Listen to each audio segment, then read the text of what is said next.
إن الحمد لله نحمده ونستعينه ونستغفره ونعوذ بالله من شرور أنفسنا وسيئات أعمالنا من يهده الله فلا مضل له ومن يضلل فلا هادي له وأشهد أن لا إله إلا الله وحده لا شريك له وأشهد أن محمدا عبده ورسوله يا أيها الذين آمنوا اتقوا الله حق تقاته ولا تموتن إلا وأنتم مسلمون يا أيها الناس اتقوا ربكم الذي خلقكم من نفس واحدة وخلق منها زوجها وبث منهما رجالا كثيرا ونساء واتقوا الله الذي تساءلون به والأرحام إن الله كان عليكم رقيبا يا أيها الذين آمنوا اتقوا الله وقولوا قولا سديدا يصلح لكم أعمالكم ويغفر لكم ذنوبكم ومن يطع الله ورسوله فقد فاز فوزا عظيما أما بعد فإن أصدق الحديث كتاب الله تعالى وخير الهدي هدي محمد صلى الله عليه وسلم وشر الأمور محدثاتها وكل محدثة بدعة وكل بدعة ضلالة وكل ضلالة في النار وبعد. Donc après une interruption de quelques semaines, pendant la période du Ramadan et un peu plus, on reprend Inch'Allah tabaraka wa ta'ala nos cours sur la lecture et l'explication ainsi que quelques commentaires du livre Al-Wajiz fi fiqh sunnati wal kitab al-aziz de l'auteur Abdul Azim ibn Badawi al-Khilafi. Durant le dernier cours, on s'était arrêté au chapitre du lavage. Donc on est toujours dans le livre de la purification, Kitab al-Tahara, et le dernier cours, on avait entamé le chapitre du ghusl, c'est-à-dire du grand lavage. Qui a une bonne mémoire et peut me citer les points qu'on avait évoqués le dernier cours. On avait parlé du ghusl, du grand lavage, et on avait commencé par expliquer les choses qui rendent le grand lavage obligatoire. Quelle est la première chose qui rend le grand lavage obligatoire? Al-Janaba, c'est-à-dire la sortie du sperme.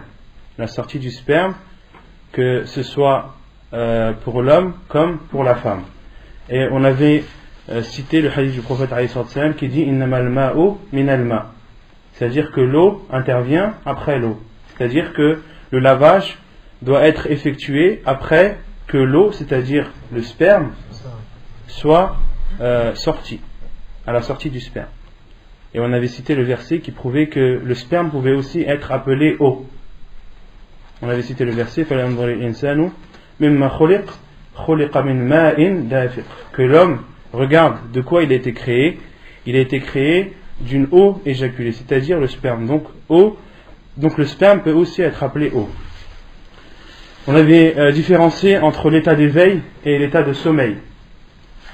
Quelle est la condition lorsque la personne est en état d'éveil? Quelle est la condition qui doit être accompagnée de la sortie du sperme pour qu'il soit considéré comme étant en état de grande impureté? Est-ce que une personne qui est éveillée, le seul fait que le sperme sorte de lui, est-ce que cela suffit pour que cette personne devienne en état de grande impureté, ou est-ce qu'il y a une autre condition à ajouter? Non. Il faut que le sperme soit sorti avec une sensation de plaisir. Donc ça, c'est une condition qui doit être associée à la sortie du sperme lorsque la personne est en état d'éveil. Et lorsque la personne est en état de sommeil, lorsqu'elle dort, il n'y a plus cette condition de sensation de plaisir. Une personne qui dort la nuit se réveille le matin et trouve un liquide qui ressemble au sperme dans ses vêtements, il doit obligatoirement faire son grand lavage. D'accord? Il doit obligatoirement faire son grand lavage, et sans savoir si ce liquide est sorti avec sensation de plaisir ou non. C'est clair ou pas? Oui. Ensuite, quels sont les autres actes ou choses qui rendent le grand lavage obligatoire? Youssef? Non. Les gaz rendent le grand lavage obligatoire. Inch'Allah. Non, la sortie de gaz rend les petites ablutions obligatoires. On avait dit la relation sexuelle même sans éjaculation. À partir du moment où il y a pénétration, le grand lavage devient obligatoire même si cette pénétration n'a pas été suivie d'éjaculation. Ensuite, la troisième chose qu'on avait citée, c'était la conversion. Lorsque un non-musulman se convertit à l'islam, il lui est obligatoire de faire le grand lavage. Quelles sont aussi les autres choses qui rendent le grand lavage obligatoire? Non. Les femmes la menstruent. Ahsant. Les femmes qui ont leur menstru ou bien leur lochi. Donc les menstrues, c'est connu chez les femmes, et les lochis, c'est le sang qui sort de la femme après qu'elle ait accouché. En général, ce sang sort de la femme pendant une durée qui avoisine les 40 jours. Et on avait cité l'unanimité des savants sur le fait que le sang des menstrues et le sang des lochis ont le même jugement. Le sang des lochis a le même jugement que le sang des menstrues. Il a le même jugement à la fois dans le fait que c'est une impureté et également dans le fait que la femme doit faire ses grandes ablutions. Donc ça, ce sont les choses qui rendent obligatoire le grand lavage. Ensuite, on avait parlé des piliers du grand lavage. Combien de piliers déjà il y a pour que le grand lavage soit correct et accepté et valide surtout? Il y a combien de conditions? Combien de piliers? Personne? Le grand lavage, on est souvent amené à le faire. Si on ne connaît pas les piliers du grand lavage, ça commence à... Il y a 2, 1. 2 ou 1? 2, non. Le premier, bon, il faut que le corps, l'eau passe sur tout le corps. Ça, c'est le deuxième. Et la bouche et le nez. Non, ça rentre dans le cadre, dans le deuxième. Ça. Le fait de rincer la bouche et le nez, ça rentre dans le deuxième pilier qui est que l'eau doit atteindre toutes les parties du corps. Et la première condition, c'est l'intention. C'est l'intention. Il faut d'abord avoir l'intention de faire le grand lavage, et ensuite, la deuxième condition, c'est que l'eau atteigne toutes les parties du corps. Il faut que le corps soit recouvert d'eau. D'accord? Pourquoi l'intention? Une personne qui, je ne sais pas, qui a fait de la mécanique, d'accord, et a fait sa douche. Et elle était en état d'impureté, elle était en état de janaba. Mais elle a fait sa douche pour se laver, pour enlever la graisse qu'elle a dans son corps. Pas pour enlever son état de grande impureté. Une fois sortie, et que c'est l'heure de la prière, est-ce qu'elle a le droit de faire la prière, cette personne? Non, elle n'est pas en état de pureté. Pourquoi? Parce qu'elle n'avait pas l'intention. L'intention, c'est obligatoire. Le prophète a dit innamal a'malu binniyat. Les actes valent par leur intention. Donc, les deux piliers pour que le grand lavage soit valide, c'est tout d'abord d'avoir l'intention de faire le grand lavage, et ensuite de recouvrir son corps d'eau, que chaque partie de son corps soit recouverte d'eau. Ensuite, on avait donné la description du grand lavage. Qui la connaît? Le hadith de Aïcha radhiyallahu anha qui a décrit le grand lavage du prophète alayhi salatu wassalam. Je vais reciter le hadith en arabe. صفته المستحبة عن عائشة رضي الله عنها قالت كان رسول الله صلى الله عليه وسلم إذا اغتسل من الجنابة يبدأ فيغسل يديه ثم يفرغ بيمينه على شماله فيغسل فرجه ثم يتوضأ وضوءه للصلاة ثم يأخذ الماء فيدخل أصابعه في أصول الشعر حتى إذا رأى أن قد استبرأ حفن على رأسه 3 حفنات ثم أفاض على سائر جسده ثم غسل رجليه. Donc le hadith d'Aïcha radhiyallahu anha qui rapporte et dit que le prophète alayhi salatu wassalam, lorsqu'il se lavait de la grande impureté, il commençait par laver ses mains. Ensuite, il prenait de l'eau avec sa main droite, puis la versait sur sa main gauche et lavait ses parties intimes. Ensuite, le prophète sallallahu alayhi wa sallam faisait ses petites ablutions comme pour la prière. Ensuite, après avoir fait ses ablutions, il prenait une poignée d'eau et frictionner ses cheveux, jusqu'à ce qu'il considérait que l'eau a atteint la base de ses cheveux, que l'eau a recouvert sa tête. Le prophète alayhi salam prenait 3 poignées d'eau et les versait sur sa tête. Donc il frictionnait tout d'abord son cuir chevelu, et ensuite il prenait 3 poignées d'eau et les versait sur sa tête. Et ensuite le prophète alayhi salam, donc Aïcha radhiyallahu anha, qui continue à décrire le grand lavage du prophète alayhi salam, ensuite il versait de l'eau sur l'ensemble de son corps, puis il lavait ses pieds. Et on avait expliqué le fait de laver ses pieds. Cheikh Ibn Uthaymin rahimahullah a expliqué en disant que à l'époque du prophète alayhi salam, il faisait le grand lavage à même le sol. Et même les maisons, il n'y avait pas de tapis, etc. C'était du sable. Et au temps du prophète alayhi salam, lorsqu'il se lavait, que le sol se mélangeait à l'eau, cela formait de la boue. Donc les pieds étaient recouverts de boue. C'est pour ça que le prophète alayhi salam a lavé ses pieds après le grand lavage.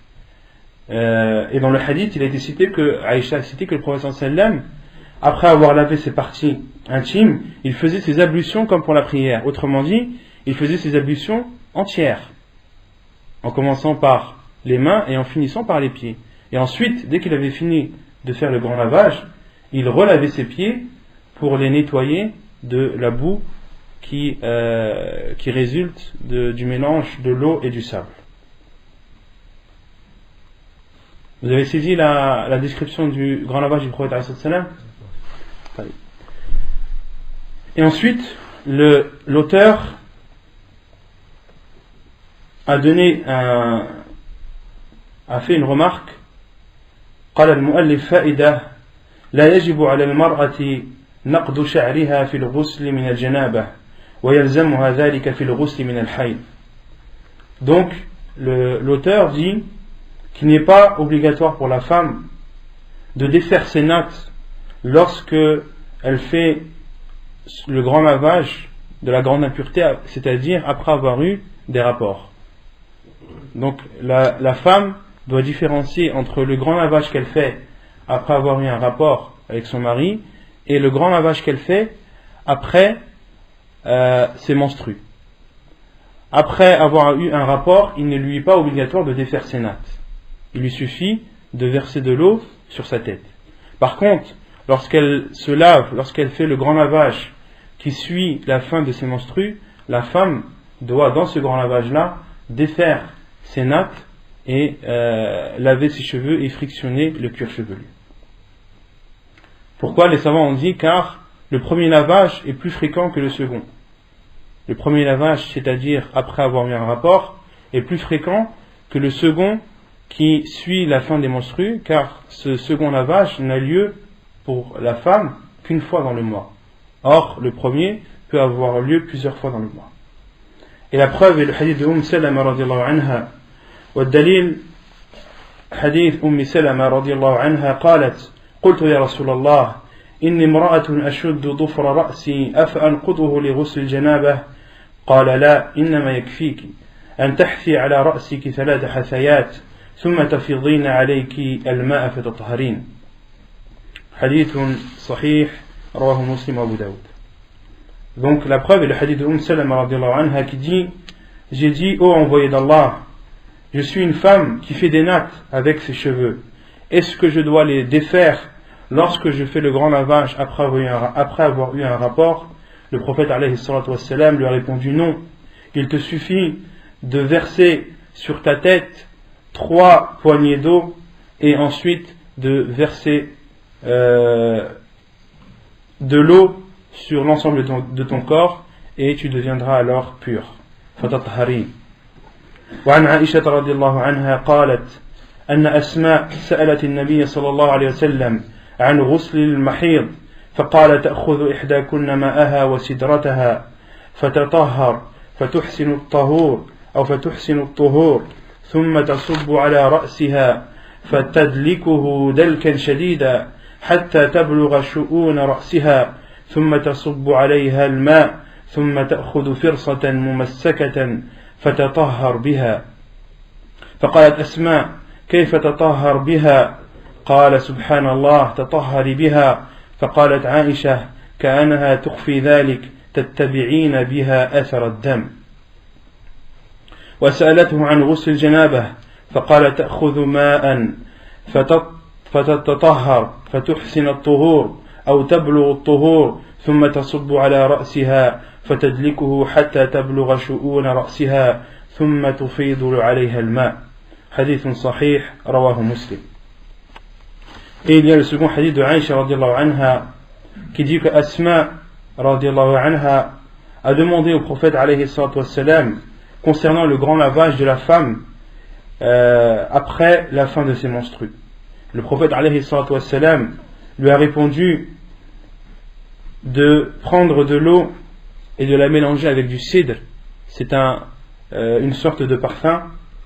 Et le prophète alayhi salatu wassalam a dit, et ensuite de se nettoyer avec cette eau et d'appliquer ou de perfectionner le lavage. Ensuite, elle doit verser sur sa tête de l'eau et frictionner fortement ses cheveux jusqu'à ce que l'eau atteigne son cuir chevelu, comme l'a dit An-Nawawi rahimahullah. Hatta tablugha shu'una ra'siha ay usula sha'ri ra'siha. Le prophète a dit jusqu'à ce que l'eau atteigne la racine des cheveux. Ensuite, qu'elle verse de l'eau sur elle, puis qu'elle prenne un coton,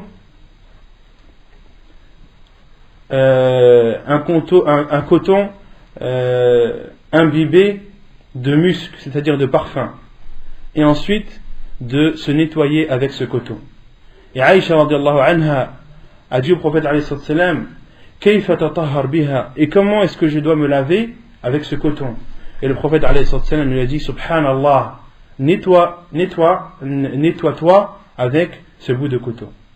Et le prophète alayhi salam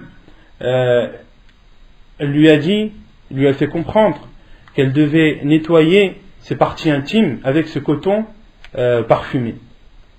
Le prophète sallam lui a fait comprendre qu'elle devait nettoyer ses parties intimes, et pour que ces parties après les menstrues les menstrues qui sont dont le sang est noir et nauséabond, qui dégage une odeur mauvaise, le prophète sallam lui a dit, après avoir fait son grand lavage, de prendre un coton parfumé et de nettoyer sa partie intime à l'aide de ce coton. Et Asma radiallahu anha a dit: et comment est-ce que je dois me laver? Et le prophète sallam lui a répondu: Subhanallah tatahhari biha. Le prophète sallam a dit: Subhanallah, nettoie-toi avec. Et Aïcha radiallahu anha qui était présente a dit à Asma radiallahu anha, en baissant sa voix, Aïcha radiallahu anha en baissant sa voix lui a dit: tattabi'ina biha athar ad-dam, suis avec ce coton les traces du sang. Suis avec ce coton les traces du sang.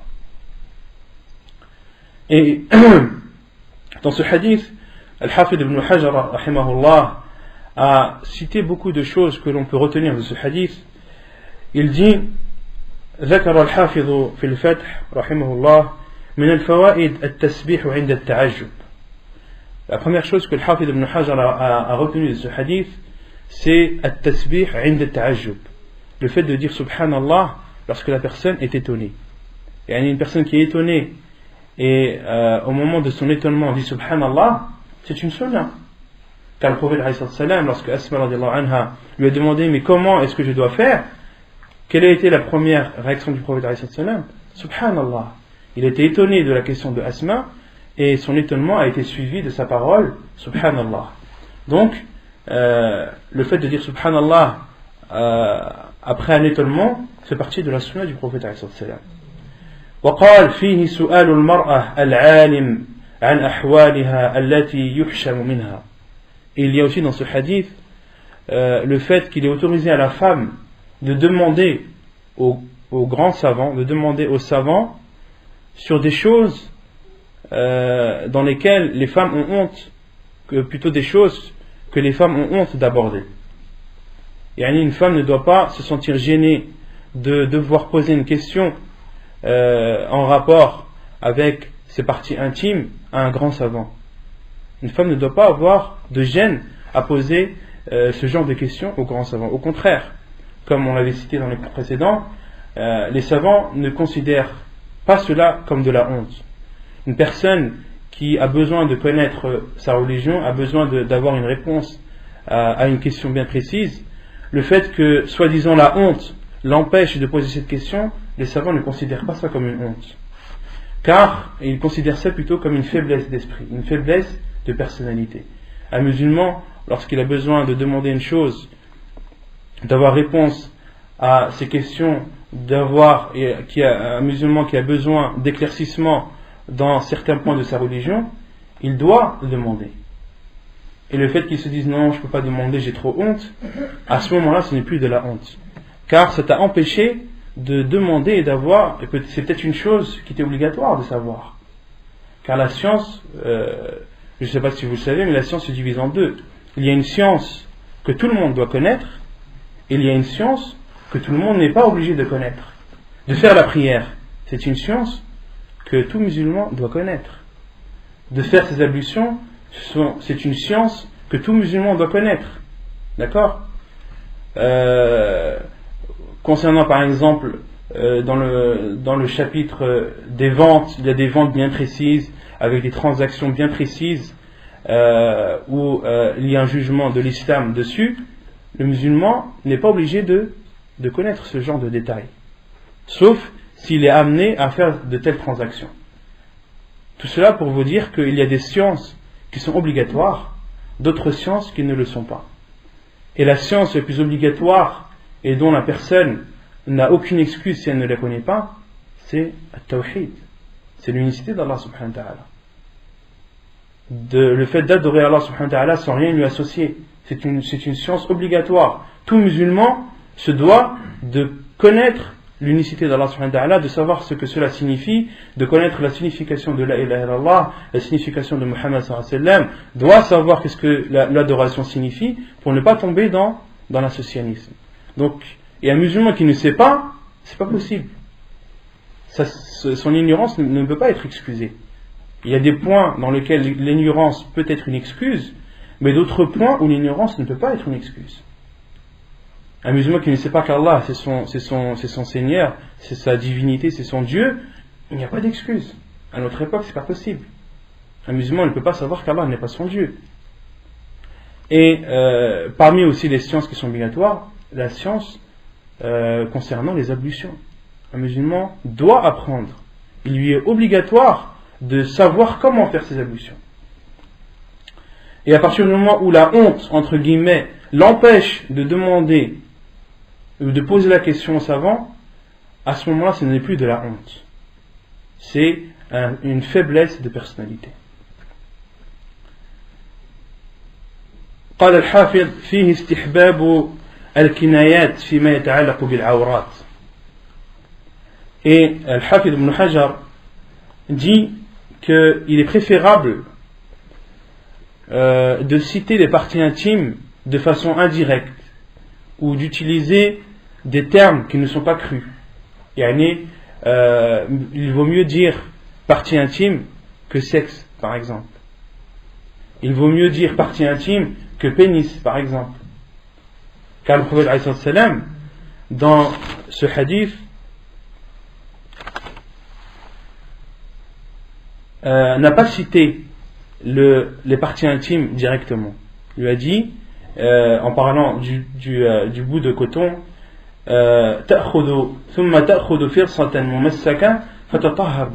puis prends un coton imbibé de parfum et nettoie-toi avec. La réponse elle est claire. La personne normalement elle sait ce que cela veut dire. فيه تكرار الجواب لإفهام السائل. Il y a aussi dans ce hadith le fait de répéter une réponse plusieurs fois. Il y a d'autres personnes qui disent non, moi je ne répète pas plusieurs fois. Le prophète alayhi salam a répété plusieurs fois. Le prophète alayhi salam a répété plusieurs fois. Si le fait de répéter plusieurs fois était une chose mauvaise, le prophète alayhi salam ne l'aurait pas fait. وفيه تفسير كلام العالم بحضرته لمن خفي عليه إذا عرف أن ذلك يعجبه. Et les savants ensuite, le Hafid ibn Hajar dit, il est autorisé à une personne qui est en présence d'un savant d'expliquer la réponse d'un savant en présence de ce savant à condition d'être sûr que cela lui plaira, que cela n'énervera pas ce savant ou que cela ne déplaira pas à ce savant. Car Aïcha radiallahu anha, elle était en présence du prophète alayhi salam. Et le prophète alayhi salam, c'est le plus savant dans l'islam. Il n'y a pas plus savant que le prophète alayhi salam. Je parle des humains et des djinns.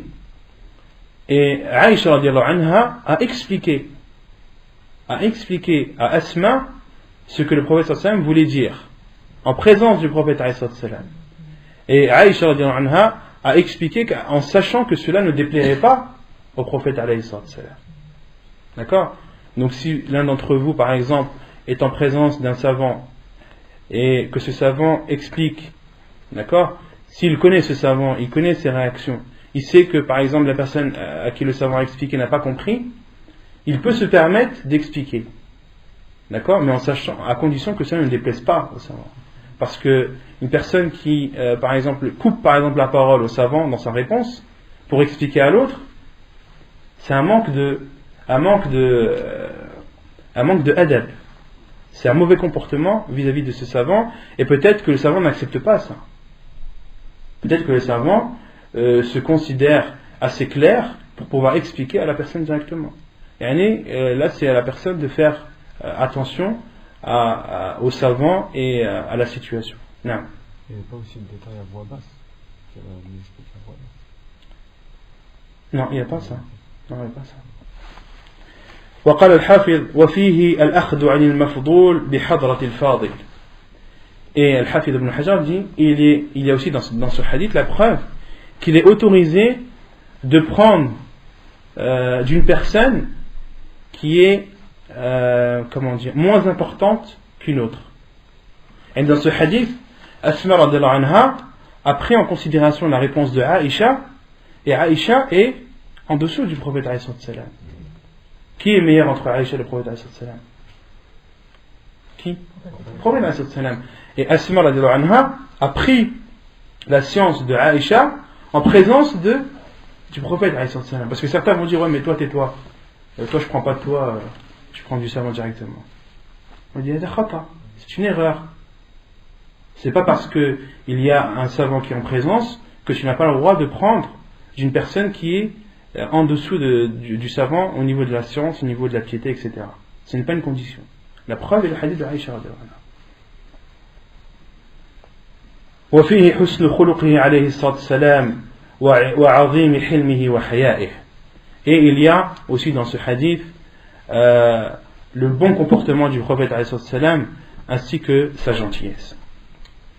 وسألته عن غسل الجنابة فقال تأخذ ماء فتطهر فتحسن الطهور أو تبلغ الطهور ثم تصب على رأسها فتدلكه حتى تبلغ شؤون رأسها ثم تفيض عليها الماء. Et ensuite Asma radhiyallahu anha a demandé au prophète alayhi salam concernant le lavage après avoir eu des rapports.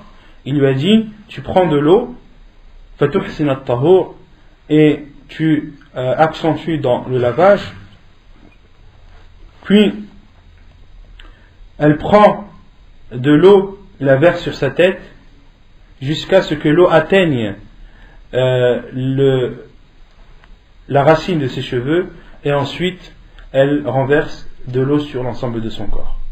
Et la différence entre les deux réponses du prophète alayhi salam, c'est que dans le premier, le prophète alayhi salam a dit fatudlikuhu dalkan shadida.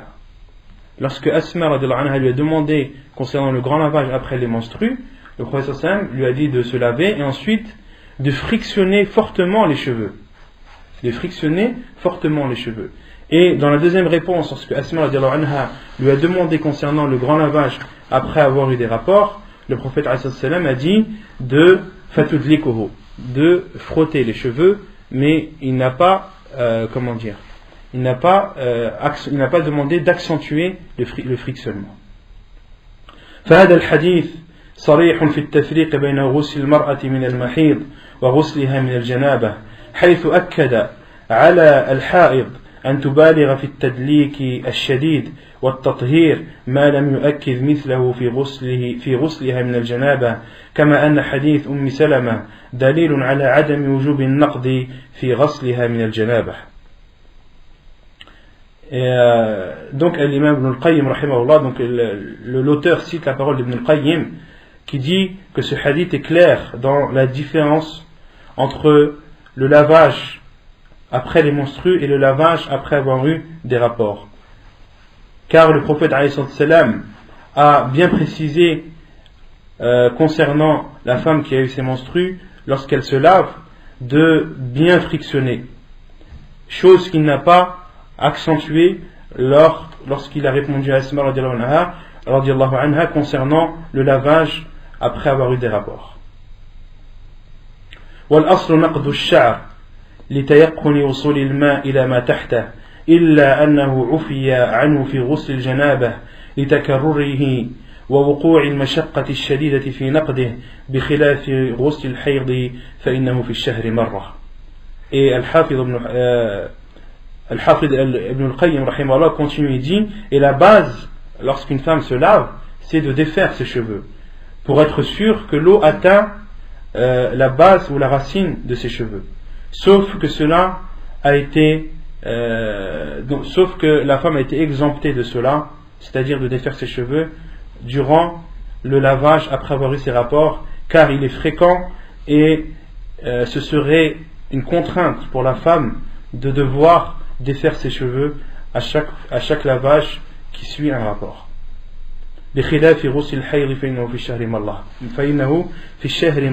Contrairement au lavage qui suit les menstrues, cela n'a lieu qu'une fois dans le mois. ثم قال المؤلف فائدة يجوز للزوجين أن يغتسلا معا في مكان واحد ينظر كل منهما إلى عورة صاحبه لقول عائشة رضي الله عنها كنت أغتسل أنا ورسول الله صلى الله عليه وسلم من إناء واحد ونحن جنوبان حديث متفق عليه رواه البخاري ومسلم. Ensuite l'auteur donne une autre remarque et dit il est autorisé aux époux de se laver ensemble dans un même endroit et que l'un regarde les parties intimes de l'autre. La preuve est le hadith de Aïcha radiallahu anha qui dit je me lavais moi et le prophète sallallahu alayhi wa sallam avec un seul récipient alors que nous étions tous les deux en état de grande impureté. Hadith authentique rapporté par Al-Bukhari wa Muslim.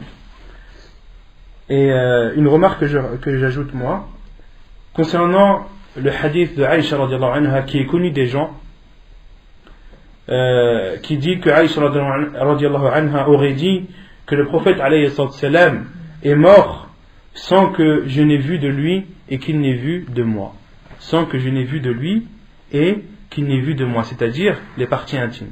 C'est un hadith faible. Les savants ont dit que ce hadith était faible, donc qu'il ne devait pas être pris en considération. De même qu'un autre hadith qui est connu des gens, mais un hadith qui est connu des gens ne veut pas dire automatiquement qu'il est authentique. D'accord ? C'est pas parce que les gens connaissent ce hadith, ouais, ce hadith je l'ai entendu plusieurs fois, le fait que tu l'as entendu plusieurs fois, ce n'est pas une preuve que le hadith est authentique et qu'on doit le mettre en pratique. D'accord ? Bien au contraire, à notre époque, il y a beaucoup de hadiths que les gens connaissent qui malheureusement sont des hadiths faibles ou parfois mensongers. Il y a un autre hadith qui est connu des gens, hadith إذا جمع أحدكم زوجته فلا ينظر إلى فرجها فإن ذلك يورث العمى فهو حديث موضوع ضعيف كما ضعفه الألباني في السلسلة الضعيفة. Et un autre hadith qui est connu des gens, lorsque l'un d'entre vous a un rapport avec sa femme, qu'il ne regarde pas sa partie intime, c'est-à-dire de sa femme, car cela peut apporter la cécité de la vue, et cela peut rendre aveugle. C'est un hadith mawdou', c'est un hadith qui le hadith mawdou' c'est le plus bas degré d'authenticité, le plus bas degré de faiblesse. C'est le hadith le plus faible que l'on puisse trouver dans les livres de hadith. C'est pire qu'un hadith mensonger. C'est pire qu'un hadith mensonger. Il n'a aucune origine. Et prenez une règle dans ce sujet, dans le fait de voir les parties intimes de sa femme, ou vice versa, que la femme ait le droit de voir les parties intimes de son mari. Il y a une règle, c'est que tous les hadiths qui interdisent le fait à un époux de voir les parties intimes de l'autre, de son conjoint, tous les hadiths qui l'interdisent sont faibles. Et ça, c'est une règle que vous devez prendre. Tous les hadiths qui interdisent à un époux de voir les parties intimes de son conjoint ou de sa conjointe sont faibles. Et la base est l'autorisation, d'accord, comme on l'avait dit, et ensuite on rajoute en plus la preuve, le hadith de Aïcha radhiyallahu anha, qui dit qu'elle se lavait avec le prophète alayhi salam avec un seul récipient alors qu'ils étaient en état d'impureté. Et deux personnes qui se lavent l'un en présence de l'autre, il n'y a aucun doute que les parties intimes sont vues de part et d'autre. ثم قال المؤلف الأغسال المستحبة أولا الاغتسال عند كل جماع لحديث أبي رافع أن النبي صلى الله عليه وسلم طاف ذات ليلة على نسائه يغتسل عند هذه وعند هذه قال فقلت يا رسول الله ألا تجعله واحدا قال هذا أزكى وأطيب وأطهر حديث حسن رواه ابن ماجه وأبو داود. Donc là le cheikh va après avoir parlé de la description du grand lavage, il va citer maintenant les cas dans lesquels le grand lavage est préférable et non obligatoire. Les cas dans lesquels le grand lavage est préférable. Le premier cas est le fait de faire le grand lavage après chaque rapport. La preuve est le hadith de Abi Rafi' qui dit que le prophète alayhi salatu wassalam une nuit a fait le tour de toutes ses femmes et il se lavait chez chacune d'elles. Et le prophète alayhi salatu wassalam faisait le grand lavage chez chacune d'elles. Et Abi Rafi' a dit: ô envoyé d'Allah, et j'ai dit: ô envoyé d'Allah, pourquoi n'as-tu pas fait un seul grand lavage? Et le prophète alayhi salatu wassalam lui a dit: hada azka wa atyab wa athhar, car ceci est plus propre et plus pur. Hadith authentique, hadith Hassan rapporté par Abu Daoud et Ibn Majah. ثانيا اغتسال المستحاضة لكل صلاة أو للظهر والعصر جميعا غسلا وللمغرب والعشاء جميعا غسلا وللفجر غسلا لحديث عائشة رضي الله عنها قالت إن أم حبيبة استحيدت في عهد رسول الله صلى الله عليه وسلم فأمرها بالغسل كل صلاة الحديث. وفي رواية عنها استحيضت امرأة على عهد رسول الله صلى الله عليه وسلم فأمرت أن تعجل العصر وتؤخر الظهر وتغتسل لهما غسلا واحدا وتؤخر المغرب وتعجل العشاء وتغتسل لهما غسلا وتغتسل لصلاة الفجر غسلا حديث صحيح رواه أبو داود والنسائي. Le deuxième cas dans lequel il est préférable de faire le grand lavage est le cas de al-mustahada. Qui connaît al-mustahada? Qui sait ce que signifie al-mustahada?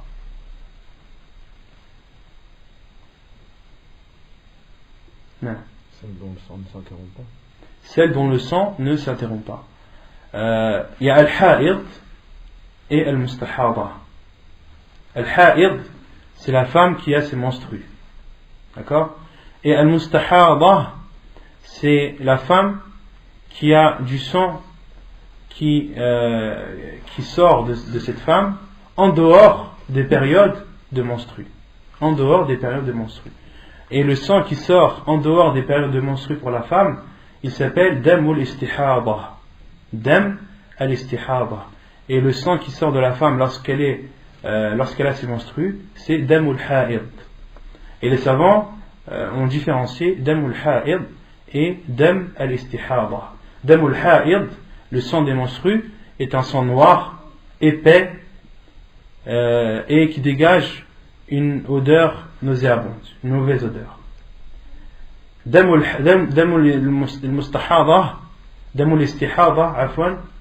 C'est un sang qui est rougeâtre, qui tend parfois vers le jaune et qui est liquide, qui n'est pas épais. Ça c'est dam al-istihada. Et concernant al-mustahada, c'est-à-dire la femme qui a du sang, qui a un écoulement de sang en dehors des périodes de menstrues, il y a 3 cas. Il y a 3 cas pour cette femme. Le premier cas, c'est une femme qui connaît la période de ses menstrues. Une femme qui connaît la période de ses menstrues, d'accord, elle peut différencier le sang des menstrues et le sang de l'istihada, de l'hémorragie. On va l'appeler hémorragie parce que, en fin de compte, c'est une hémorragie. Pourquoi est-ce qu'elle peut différencier? Parce qu'elle connaît la période de ses menstrues. D'accord? Il y a un deuxième cas, la femme qui ne connaît pas la période de ses menstrues. Comment est-ce que cela peut arriver? Une femme, par exemple, qui a l'hémorragie avant l'âge de la puberté. D'accord? Une femme qui a une hémorragie, qui a le sang de l'hémorragie avant l'âge de la puberté, après avoir eu l'âge de la puberté, elle a un écoulement de sang, mais elle n'a pas la possibilité de différencier entre le sang de l'istihada et le sang de l'hayd. D'accord? Là, les savants disent que la femme qui ne connaît pas la période de ses menstrues, il y a là 2 cas. Soit elle peut différencier les 2 sangs, ou soit elle ne peut pas les différencier. D'accord? Comme on a dit, le sang des menstrues est noir, épais et a une forte odeur, contrairement au sang de l'istihada. Donc une femme qui ne connaissait pas la période de ses menstrues, puis a atteint l'âge de la puberté, si elle peut différencier, alhamdulillah, pendant la période de ses menstrues, elle s'abstient de prier, de jeûner, d'avoir des rapports avec son mari, d'accord? Et lorsque sa période de menstrues est terminée, elle est en état de istihada. Et on va citer ensuite dans les cours suivants, la femme qui a l'hémorragie, qu'est-ce qu'elle doit faire? Et il y a le troisième cas, la femme qui ne connaît ni la période de ses menstrues et qui ne peut pas différencier entre les 2 types de sang. Là, les savants disent qu'elle doit revenir aux femmes de sa famille. Qu'elle doit revenir aux femmes de sa famille, leur demander quelle est leur période de menstrues et de s'y fier. D'accord? Par exemple, si les femmes de sa famille en général ont leur menstrues pendant 6 jours ou 7 jours, elle s'abstient de prier et de jeûner pendant 7 jours. Non. Ce sont les 3 cas concernant al-mustahada. Et al-mustahada, dam al-istihada, comme je vous dis, c'est une hémorragie. À la base, c'est une maladie. Et, une femme, ce n'est pas normal qu'elle ait des écoulements de sang en dehors de ces périodes de menstrues. D'accord? Donc, dam al-istihada, le prophète a dit innama dhalika irqun. Ceci est une veine qui laisse échapper ce sang. Donc, autrement dit, c'est une maladie. Et la femme qui a dam al-istihada, qui a cette hémorragie, il lui est obligatoire de faire les ablutions avant chaque prière. Il lui est obligatoire de faire les ablutions avant chaque prière. Ça, c'est obligatoire. Les petites ablutions sont obligatoires. On va citer ensuite les hadiths après. Et il lui est préférable de faire le grand lavage. Il lui est préférable de faire le grand lavage. Et le prophète alayhi salam a dit à la femme qui a l'istihada de faire le grand lavage et également de rassembler les prières. Il est autorisé à la femme qui a l'istihada de rassembler ses prières, de faire al-dhuhr avec al-asr, et avant de faire al-dhuhr, de faire le grand lavage. Il lui est préférable, on est bien d'accord, il est préférable de faire le grand lavage, avant le dhuhr, de rassembler le dhuhr et l'asr. Ensuite de faire le grand lavage avant le maghrib, de faire le maghrib et l'isha, d'accord, ensemble, et ensuite de faire le grand lavage avant salat al-subh et de prier subh. Donc en tout, la femme ne fait que 3 lavages au lieu de 5. Et d'autres savants, comme Cheikh Fawzan, Cheikh Ibn Uthaymin, rahimahullah, disent que, parce qu'ici le muallif, l'auteur dit qu'il est préférable de faire le grand lavage pour al-mustahaba pour chaque prière. Et ensuite il dit ou lil-dhuhri wal-'asri jami'an ghusla wa lil-maghribi wal-'isha'i jami'an ghusla wa lil-fajri ghusla. Donc autrement dit, l'auteur considère qu'il y a 2 cas. Soit la femme fait les grandes ablutions avant chaque prière, c'est-à-dire 5 fois, ou bien de faire les grandes ablutions avant le Dhuhr, en rassemblant le Dhuhr et l'Asr, avant le Maghrib, en faisant al-Maghrib et l'Isha, et avant le Fajr. Et d'autres savants ne considèrent pas le premier cas. Le premier cas que l'auteur a cité, de faire le grand lavage avant chaque prière, certains savants ne considèrent pas cela comme préférable, comme Cheikh al-Fawzan et Cheikh Ibn Uthaymin, rahimahullah. Ils considèrent que cela est une contrainte pour la femme. Et que le prophète, s'il a autorisé à la femme qui a l'istihada, qui a l'hémorragie, de rassembler les prières, c'est justement pour lui alléger la tâche, pour lui faciliter le fait de se laver avant les prières.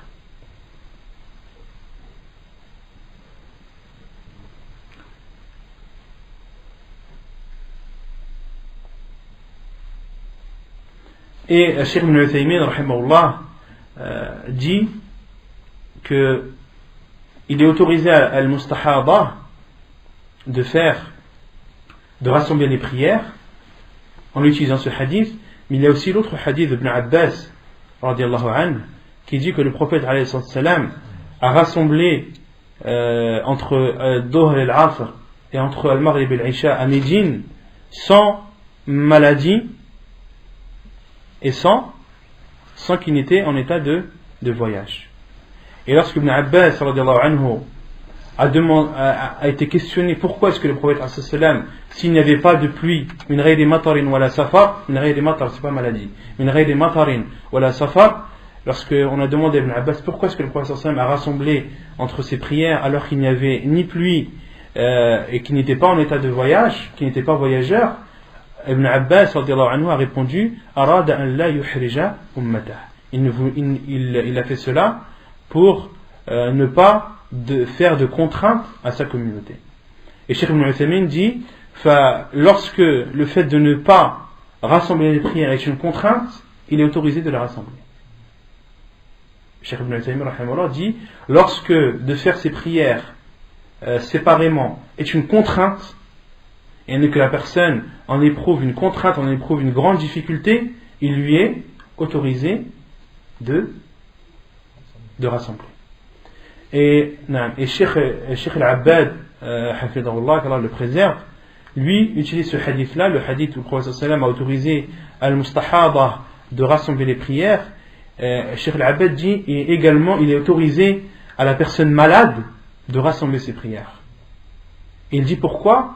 Car à la base, l'hémorragie, le fait que la femme a un écoulement de sang en dehors des périodes des menstrues, à la base c'est une maladie. Donc il est autorisé aux malades de rassembler ses prières lorsqu'il en éprouve le besoin et la nécessité. Non. Donc vous avez saisi sur ce point. Ensuite, concernant al-hayd, concernant les menstrues, l'hémorragie, etc., il y a un chapitre dessus, Inch'Allah, on y reviendra. ثالثا الاغتسال بعد الإغماء. الاغتسال بعد الإغماء لحديث عائشة رضي الله عنها قالت فقل رسول الله صلى الله عليه وسلم فقال أصلى الناس فقلنا لا هم ينتظرونك يا رسول الله فقال ضعوا لي ماء في المخضب أو في المخضب قالت ففعلنا فاغتسل ثم ذهب لينوء فأغمي عليه ثم أفاق فقال أصلى الناس فقلنا لا هم ينتظرونك يا رسول الله فقال ضعوا لي ماء في المخضب قالت ففعلنا فاغتسل ثم ذهب لينوء فأغمي عليه ثم فاق فقال أصلى الناس فقلنا لا وهم ينتظرونك يا رسول الله فذكرت إرساله إلى أبي بكر وتمام الحديث. Troisièmement, le troisième cas dans lequel il est préférable de faire les grandes ablutions, c'est après l'évanouissement. Après l'évanouissement, il est préférable à la personne qui se réveille d'un évanouissement de faire le grand lavage. La preuve est le hadith de Aïcha radiallahu anha qui dit que le prophète alayhi salam était très malade. Il a demandé: est-ce que les gens ont prié? Est-ce que les gens ont prié? Nous lui avons répondu non. Ils t'attendent, ô envoyé d'Allah. Et le prophète alayhi salam a leur demandé et a dit: apportez-moi de l'eau et mettez de l'eau dans al-mikhdab. Al-mikhdab, c'est un récipient à l'époque qu'ils utilisaient pour laver les vêtements. Al-mikhdab, c'est un grand récipient qu'ils utilisaient à l'époque pour laver les vêtements. Et le prophète alayhi salam a demandé qu'on lui apporte de l'eau dans justement ce récipient. Et Aïcha radhiyallahu anha dit: fafa'alna, nous avons fait. Et le prophète alayhi salam a fait le grand lavage, fartasal. Il a fait le grand lavage. Puis, au moment où il voulait se lever, fa'urmi alayh. Le prophète sallam, lorsqu'il voulait se lever, et s'est évanoui. Il s'est évanoui. Thumma afaq. Puis il s'est réveillé. Il a demandé: est-ce que les gens ont prié? Nous lui avons dit non. Ils t'attendent, ô envoyé d'Allah. Il a alors demandé qu'on lui apporte de l'eau dans le mikhdab. Fartasal. Il s'est lavé. Puis s'apprêtait à se lever et s'évanouit encore une fois. Puis il se réveilla et dit: est-ce que les gens ont prié? Aïcha radhiyallahu anha a répondu: non, ils t'attendent, ô envoyé d'Allah. Et c'est à ce moment que le prophète alayhi salatu wassalam a demandé que l'on aille voir Abu Bakr radhiyallahu anhu. Donc là c'est l'auteur n'a cité que cette partie du hadith, mais l'histoire c'est qu'ensuite le prophète alayhi salatu wassalam a demandé que l'on aille voir Abu Bakr et qu'on lui ordonne de prier, de présider la prière. Et Abu Bakr radhiyallahu anhu était une personne qui pleurait facilement. Lorsqu'elle était en prière, Abu Bakr radhiyallahu anhu pleurait beaucoup et avait beaucoup de mal à se retenir. Et il a demandé à Omar radhiyallahu anhu de prier. Et Omar radhiyallahu anhu lui a dit: non, c'est toi qui es le plus à même de présider la prière. C'est toi qui es le plus à même de présider la prière. Et Abu Bakr radhiyallahu anhu a présidé la prière pendant plusieurs jours. Et lorsque le prophète alayhi salam, son état de santé s'est amélioré et qu'il avait la possibilité de se lever et de marcher, le prophète alayhi salam est venu à un moment à l'heure de Dhuhr, lorsque Abu Bakr radhiyallahu anhu présidait la prière de Dhuhr. Le prophète alayhi salam est venu appuyer sur deux personnes, sur deux hommes, un à sa droite, l'autre à sa gauche. Et lorsque Abu Bakr radhiyallahu anhu a vu le prophète alayhi salam arriver, il s'est reculé pour laisser sa place au prophète alayhi salam. Et le prophète alayhi salam lui a fait signe de rester là où il était. Et ensuite a demandé à ses deux compagnons qui le soutenaient de le déposer à côté de Abu Bakr. Le prophète alayhi salam s'est positionné à côté d'Abu Bakr, s'est assis, et Abu Bakr radhiyallahu anhu lui était debout. Et il suivait la prière du prophète alayhi salam. Et là c'était le prophète alayhi salam qui présidait la prière. Et Abu Bakr radhiyallahu anhu était à côté, le prophète sallallahu alayhi wa sallam priait, assis, et Abu Bakr radhiyallahu anhu suivait la prière, et les gens suivaient Abu Bakr derrière lui. Et dans ce hadith, la preuve est claire qu'il est préférable à une personne qui s'évanouit de faire ces grandes ablutions. Le prophète sallallahu alayhi wa sallam les a fait ici dans ce hadith 3 fois de suite. رابعا الاغتسال من دفن المشرك لحديث علي بن أبي طالب رضي الله عنه أنه أتى النبي صلى الله عليه وسلم فقال إن أبا طالب مات فقال اذهب فوراه فلما واريته رجعت إليه فقال لي اغتسل حديث صحيح رواه النسائي وأبو داود. Le quatrième cas dans lequel il est préférable de faire les grandes ablutions et après avoir enterré un non-musulman. Après avoir enterré un non-musulman. La preuve est le hadith de Ali ibn Abi Talib radiyallahu anhu, qui dit que je suis venu vers le prophète alayhi salatu wassalam, et je lui ai dit, Abu Talib est décédé. Abu Talib qui était l'oncle du prophète alayhi salatu wassalam. Abu Talib est décédé. Abu Talib qui est mort non musulman. Il est mort mécréant, il ne s'est pas converti. Faqal, le prophète alayhi salatu wassalam lui a dit, va et enterre-le. Va et enterre-le. Falamma waraytuh, Ali ibn Abi Talib radiyallahu anhu a dit, et lorsque je l'ai enterré, je suis revenu vers le prophète alayhi salam, et il m'a dit irtasil. Il m'a dit lave-toi, fais le grand lavage. خامسا الاغتسال للعيدين ويوم عرفة لما رواه البيهقي من طريق الشافعي عن زادان قال سأل رجل عليا رضي الله عنه عن الغسل قال اغتسل كل يوم إن شئت فقال لا الغسل الذي هو الغسل قال يوم الجمعة ويوم عرفة ويوم النحر ويوم الفطر. Cinquièmement, donc le cinquième cas dans lequel il est préférable de faire ces grandes ablutions, c'est pendant les deux fêtes, le jour des deux fêtes et le jour de Arafah. La preuve est ce qui a été rapporté par Al-Bayhaqi selon Al-Shafi'i, qui rapporte que Zadan a dit, un homme a demandé à Ali radiallahu anhu, lui a questionné sur le grand lavage. Ali radiallahu anhu lui a dit, lave-toi tous les jours si tu en as envie. Lève-toi tous les jours si tu en as envie. Faqala la, l'homme a dit non. Al-ghusl alladhi huwa al-ghusl. Moi je ne te parle pas du lavage. Je te parle du lavage par lequel on se rapproche d'Allah. Ce n'est pas le fait de se laver uniquement, non. Le grand lavage par lequel il y a une récompense. Un lavage par lequel on se rapproche d'Allah, on adore Allah à travers ce lavage. Et Ali radiallahu anhu a dit Yawm al-Jumu'ah, wa Yawm Arafah, wa Yawm al-Nahr, wa Yawm al-Fitr. Ali radiallahu anhu lui a répondu le jour du vendredi, le jour de Arafah, le jour de Al-Nahr, c'est-à-dire Eid al-Adha, et Yawm al-Fitr, c'est-à-dire Eid al-Fitr. سادسا الغسل من غسل الميت لقوله عليه الصلاة والسلام من غسل ميتا فليغتسل حديث صحيح رواه ابن ماجه. Sixièmement, le lavage pour celui qui a lavé un mort. Donc il est préférable pour celui qui a lavé un mort de se laver par la suite. La preuve est le hadith du prophète alayhi salatu wassalam, man ghassala mayyitan falyaghtasil. Man ghassala mayyitan falyaghtasil. Celui qui lave un mort, qu'il se lave. Celui qui lave un mort, qu'il se lave.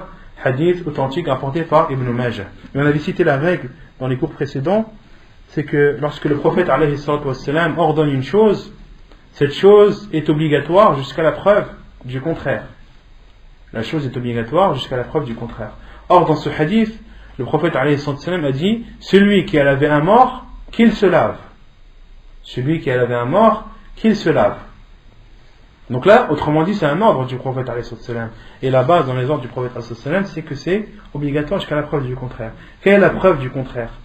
Parce que ici, en l'occurrence, l'auteur l'a considéré comme étant un lavage préférable et non obligatoire. Qu'est-ce qui a fait que l'auteur a considéré que ce lavage n'est pas obligatoire mais préférable? On avait déjà parlé de ce sujet. Non. Non. On avait déjà parlé de ça. On avait déjà parlé de ça lorsqu'on avait parlé des ablutions. Que celui qui prend un mort, qui l'emmène vers le cimetière, et celui qui le prend pour l'emmener au cimetière, qu'il fasse ses petites ablutions. On avait déjà cité ce hadith.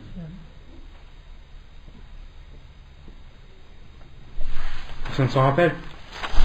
Il y a un hadith du prophète alayhi salam qu'on avait cité, que Cheikh Al-Albani rahimahullah a cité dans Ahkam al-Jana'iz, un hadith où le prophète alayhi salam a dit Laysa alaykum fi ghusli maytikum ghusl idha ghasaltumuh fa inna mayyitakum laysa binajis fa hasbukum an taghsilu aydiyakum. Un hadith que Cheikh Al-Albani rahimahullah a cité dans Ahkam al-Jana'iz, où selon Ibn Abbas radiyallahu anhu, où le prophète alayhi salam a dit il ne vous est pas obligatoire lorsque vous avez lavé vos morts de vous laver.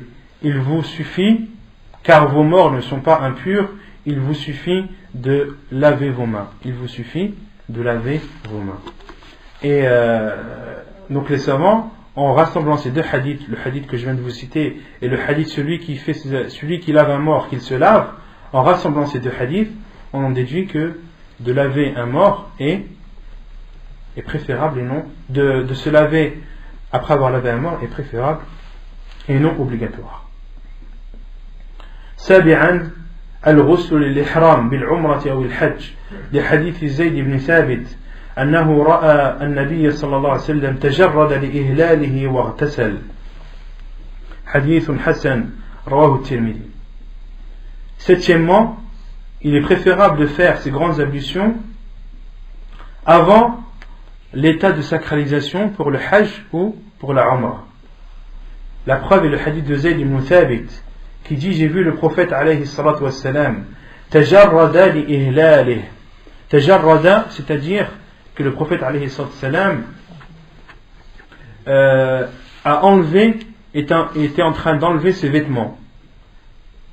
Comme l'a cité celui qui a expliqué sur un Tirmidhi, Sahib Tuhfatul Ahwadi, ay min al-makhit. Tajarrada ay min al-makhit wa labsi izarihi wa ridaihi. C'est-à-dire que le prophète ﷺ commençait à enlever ses vêtements qui sont appelés al-makhit. Car une personne qui est en état de sacralisation, en état d'ihram, il ne lui est pas autorisé de porter al-makhit. Et al-makhit, les savants disent, ce sont les vêtements qui ont été, qui sont découpés en fonction, plutôt qui prennent la forme du corps. Il y a une chemise par exemple. Une chemise c'est un vêtement qui a été cousu et dont les formes sont identiques à celles du corps. D'accord? De même pour le pantalon. D'accord? Et en état d'ihram, il n'est pas autorisé de porter al-makhit. Et beaucoup de gens, pas certains, beaucoup, quand ils entendent makhit, c'est-à-dire ce qui est cousu. Donc, ils vont s'interdire tout ce qui est cousu. Et pour cela, si ceux qui vont aller à l'Umrah, Inch'Allah, ou ceux qui sont déjà partis, ou qui vont y aller à l'Umrah ou le Hajj, vous verrez des gens, par exemple, qui vont carrément marcher pieds nus. Parce qu'ils considèrent que de mettre des sandales avec de la couture, que cela rentre dans l'interdiction. Or non. Ce qui est interdit, c'est par exemple de mettre une chaussure. Pourquoi? Car la chaussure, elle prend la forme du pied. D'accord? Elle le recouvre et elle prend la forme du pied. La chaussure, une personne qui a un ihram n'a pas le droit de la porter. Par contre, la sandale, elle a le droit. Personne n'a le droit de porter une sandale, même si la sandale, c'est de la couture entièrement. D'accord? Car al-makhit, ce n'est pas ce qui est cousu, mais c'est ce qui prend la forme des membres du corps. Et le prophète, Zayd ibn Thabit, a vu le prophète, commencer à enlever ses vêtements, c'est-à-dire al-makhit, pour pouvoir passer en état de sacralisation, pour pouvoir faire at-talbiya, de dire labbaik Allahumma bi'umra pour celui qui fait l'umra, ou labbaik Allahumma bil-hajj pour celui qui veut faire le hajj. Ensuite, Zayd ibn Thabit a dit waghtasal. Puis le prophète sallam s'est lavé.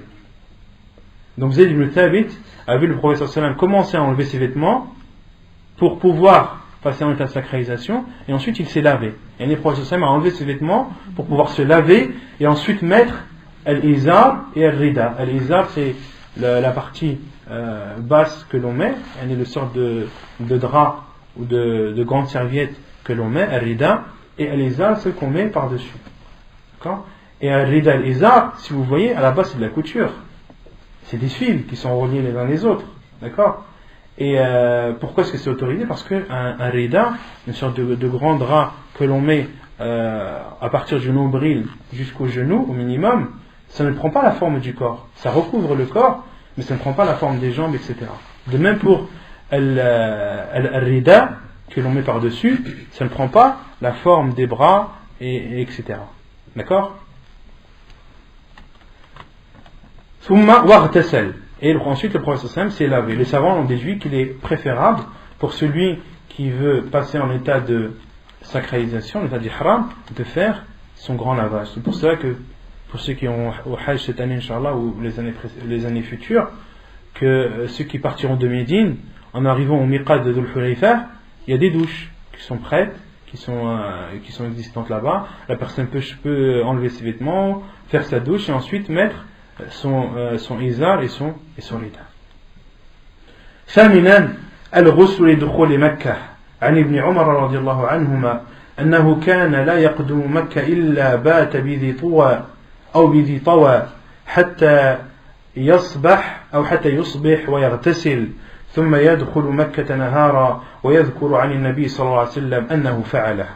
Huitièmement, le huitième cas dans lequel il est préférable de faire les grandes ablutions lorsque la personne entre à la Mecque. La preuve est le hadith d'Ibn Umar radiyallahu anhu. Ibn Umar radiyallahu anhu, lorsqu'il allait à la Mecque, il dormait à Dhu Tuwa. Dhu Tuwa, c'est un endroit à la Mecque qui est à la sortie de la Mecque, mais qui entre dans le cadre de l'Haram, qui entre dans le cadre de l'endroit sacré. Et Ibn Umar radiyallahu anhu dormait dans cet endroit, priait subh, faisait le grand lavage et ensuite entrait à la Mecque 2 jours. Et ensuite entrait à la Mecque 2 jours. Et Ibn Umar radiyallahu anhu ويذكر عن النبي صلى الله عليه وسلم أنه فعله. Ibn Umar radiyallahu anhu a dit que le prophète sallallahu alayhi wa sallam a fait ainsi. Que le prophète sallallahu alayhi wa sallam a fait ainsi. Et Ibn Umar radiyallahu anhu était un compagnon qui était connu pour suivre le prophète alayhi wa sallam dans ses moindres faits et gestes. Ibn Umar radiyallahu anhu était connu pour suivre le prophète alayhi wa sallam minutieusement, d'imiter le prophète alayhi wa sallam dans tout ce qu'il disait et faisait. Parmi un exemple, Ibn Umar radiyallahu anhu, un jour il était sur sa chamelle, et avant de descendre sur sa chamelle, il a fait un tour, un cercle au-dessus de sa chamelle. Il a fait faire à son chameau un cercle, puis est descendu. On lui a demandé pourquoi est-ce que avant de descendre, tu as d'abord fait un tour avec ton chameau. Il dit car j'ai vu le prophète faire comme ça. Il aurait pu arrêter le chameau et descendre, mais il a fait d'abord un tour avec le chameau et ensuite est descendu. Et lorsqu'on lui a demandé pourquoi as-tu fait cela, il a répondu car j'ai vu le prophète sallallahu alayhi wa sallam faire ainsi. Donc c'était le dernier point concernant les lavages qui sont préférables. Et ensuite le cheikh entre dans le chapitre de At-Tayammum, At-Taharatu bis-Sa'id At-Tayammum. Inch'Allah, on continuera la semaine prochaine.